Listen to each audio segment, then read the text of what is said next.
नमस्कार दोस्तों, दीपक कुशवाहा आशु लिपि के चैनल पर आप सभी का स्वागत है।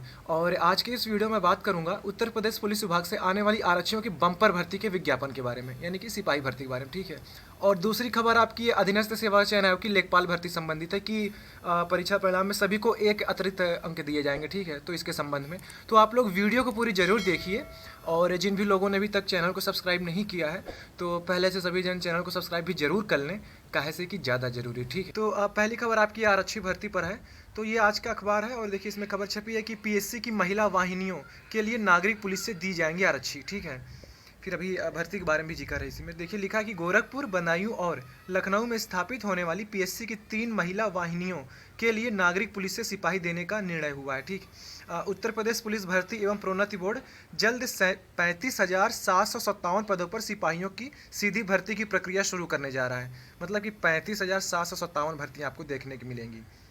अच्छा, ये मिल भी रही है 2-3 साल से, अब आगे देखिए कब तक। ठीक, फिर आगे लिखा है कि इसके तहत, अच्छा जल्द पर आप मत जाया करिए, मैं आपको कई बार बोल चुका हूँ कि जल्द का मतलब साल, 2 साल, 3 साल, 4 साल ऐसे कुछ होता है, फिर साल 6 महीना होता है। ठीक, फिर लिखा है कि इसके तहत नागरिक पुलिस के 26,210 सिपाही भी भर्ती किए जाने हैं। तय हुआ है कि नागरिक पुलिस में भर्ती होने वाली करीब 5,200 महिला सिपाहियों में से 2,526 पीएससी की महिला वाहिनियों में भेजी जाएंगी। ठीक, पीएससी की महिला वाहिनियों में सिपाहियों को 3 से 5 वर्ष तक के लिए तैनात किया जाएगा। इसके बाद उनको वापस नागरिक पुलिस में भेज दिया जाएगा। ठीक है, अच्छी बात है। अपनी सेवा काल की बाकी अवधि के दौरान वे थानों और पुलिस की विभिन्न शाखाओं में कार्य कर सकेंगी। दरअसल पीएससी की नियमावली में महिला सिपाहियों की भर्ती का प्रावधान ही नहीं है। वहीं कुछ वर्ष की नौकरी के बाद उनकी फिटनेस को लेकर भी समस्या आने की संभावना के मद्देनज़र यह निर्णय लिया गया है। डीजी भर्ती बोर्ड आर.के. विश्वकर्मा ने बताया कि नागरिक पुलिस में भर्ती होने वाले 26,210 सिपाहियों में 20% महिला सिपाही भी होंगी। इस तरह नागरिक पुलिस की करीब 5200 महिला सिपाहियों का चयन होने के बाद उसमें से 2,526 सिपाहियों को पीएससी की महिला वाहिनियों में तैनात किया जाएगा। ये 3 से 5 वर्ष की सेवा के बाद नागरिक पुलिस में वापस भेज दी जाएंगी। इस दरमियान होने वाली नई भर्तियों से दोबारा महिला सिपाहियों को चयनित कर पीएससी में भेजा जाता रहेगा। गौरतलब है कि ये महिला वाहिनी लखनऊ, गोरखपुर और बदायूं में स्थापित करने की कवायद जारी है। इसके लिए मुख्यमंत्री 3600 पद सृजित करने की मंजूरी दे चुके हैं। तो कहने मतलब कि ये कह रहे हैं कि 3 से 5 वर्ष की सेवा के बाद वापस इन महिला सिपाहियों के अपने मूल पद पर वापसी हो जाएगी, मूल विभाग में। ठीक, फिर बाकी 3600 नए पद सृजित भी किए गए हैं। ठीक है, देखिए कौन कौन सी भर्तियां आएंगी। इन पदों पर होनी सीधी भर्ती। आरक्षी नागरिक पुलिस 26,210 पद, फायरमैन में 1,007, आरक्षी पीएससी 8,540, कुल मिलाकर के 35,757। अब ये तकरीबन शायद 2 साल, जब वो दरोगा वाली भर्ती आई थी तभी ये खबर थी कि अब आ रही सिपाही भर्ती, अब आ रही है। अभी कंप्यूटर ऑपरेटर वाली भी पुलिस विभाग की भर्ती बाकी है, और भी तमाम भर्तियां हैं। दरोगा वाली फिर से नई भर्ती आने वाली है। उप निरीक्षक आशुलिपि पद की भर्ती आनी है। तो कई सारी भर्तियां, देखिए है चुनावी वर्ष अगले साल। ठीक है, तो हो सकता है संभवतः इस साल ये सारी भर्तियां आपको फेक भी दें, मतलब कि देखने को मिल जाए। तो ये खबर तो हो गई पुलिस विभाग की। तो कहने मतलब 26,000 कम से कम तो आपको ये सिपाही भर्ती देखने को ही मिलेगी। बाकी ये फायरमैन या फिर आरक्षी पीएससी ये शायद थोड़ा बाद में दे, या हो सके सबको एक ही बार में दे दे, तो जैसी इनकी मंशा हो।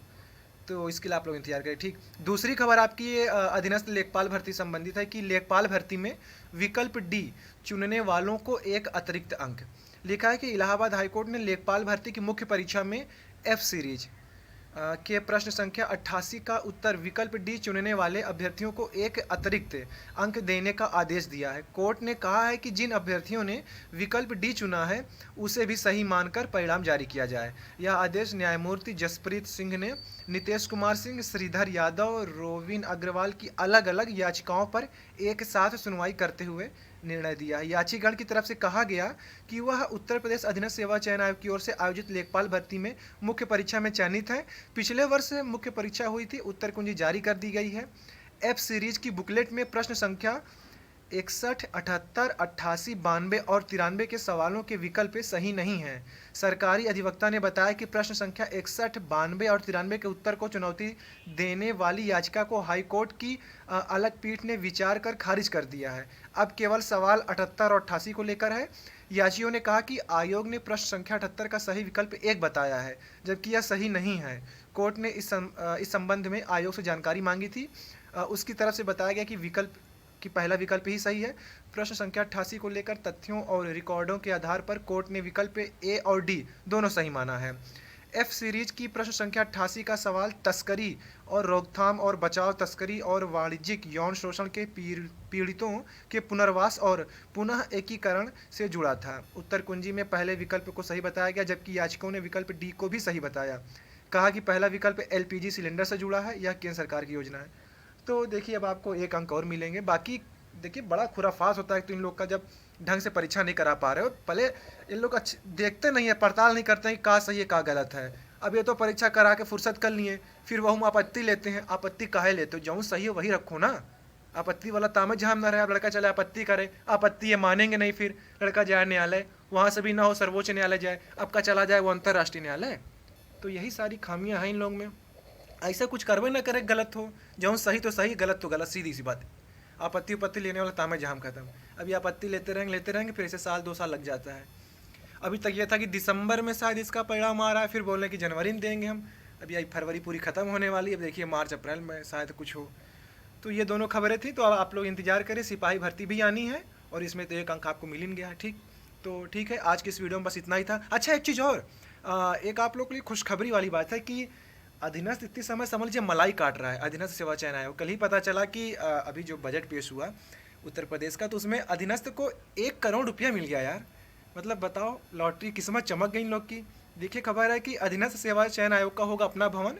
अधीनस्थ सेवा चयन आयोग ने के अपने भवन को भी बजट में हरी झंडी दे दी है। इसके लिए 1 करोड़ रुपए का प्रावधान किया है। वर्तमान में पिकअप भवन में किराए पर आयोग का कार्यालय चल रहा है। तो क्या ही कहें, अब खुद का भवन लेके ये करेंगे क्या? काम इनको वैसे ही करना है। भर्ती देंगे नहीं, परीक्षा कराएंगे नहीं, उत्तर कुंजी देंगे नहीं, परिणाम जारी करेंगे नहीं। अब इन लोग पता चले और चौड़े भवन में रहेंगे, तब पता चले कि भैया फलाना विभाग उनका उधर है, वो उधर है। अब यहाँ से वहाँ तक आने जाने में भी समय लगेगा। अभी यह है कि सब एक 3-4 कमरे में बैठे हैं, अपना सब जल्दी जल्दी कर लें जो कर लें। अब क्या ही बताएं। अब अधीनस्थ तो उसके लिए सब चीज़ें सही नहीं हैं। वो किराए पे रहे, ठीक है, यही में संतुष्ट उसको रहना चाहिए। ठीक है, अधीनस्थ के काम करने के तरीके से तो कोई भी लड़का नहीं चाहेगा कि उसके लिए इतनी मेहरबानी की जाए। ठीक है ना, मतलब कि ऐसा आयोग जो आज तक अपनी किसी बात पर खरा उतरा ही नहीं है। ये पिछले महीने कुछ और बोलता है, उसके बाद कुछ और बोलेगा। कभी कहते हैं कि हम पुरानी भर्तियों में तेज़ी ला रहे हैं, बहुत तेज़ी से काम चल रहा है, पता नहीं कैसे काम कर रहे हैं कि आज तक चल रहा है, दिखाई नहीं क्या चल रहा है। फिर कहते हैं हम जनवरी में ये कर देंगे, फिर कहते हैं हम फरवरी में ये कर देंगे, वो भर्ती आने वाली, ये आने वाली है, जल्द आने वाली है। जल्द के चक्कर में पूरा साल बीत जाता है। तो ये तो हरकत है अधीनस्थ की। अब पता नहीं काहे अब बाबा जी इतना मेहरबान है। बाकी लोक सेवा आयोग तो अच्छा काम करता है, वो समय समय पर सब कुछ कर रहा है। ठीक है, भले थोड़ा कुछ देरी करता है लेकिन करता है। अब अधीनस्थ तो एकदम से, फिर अब क्या ही कहा जाए इसके बारे में। तो खैर अब जो भी है क्या कर सकते हैं, झेल ही सकते हैं हम लोग। ठीक है, तो अच्छा अब समझ में नहीं आ रहा है कि ये लोग अपना नया भवन बनवाएंगे, अपनी मतलब नई इमारत, ठीक है, या फिर अब ये भर्ती उर्ती पे काम करेंगे। कल लोग कहेंगे भैया अब हमारा खुद का कमरा वमरा बन रहा है, हम लोग उधर ही लगे हुए हैं। तो ये सारी कहानी हो सकती है। बाकी देखिए आगे क्या होता है। तो ठीक है, आज की इस वीडियो में बस इतना ही था। पूरा वीडियो देखने के लिए धन्यवाद। जय बजरंगबली।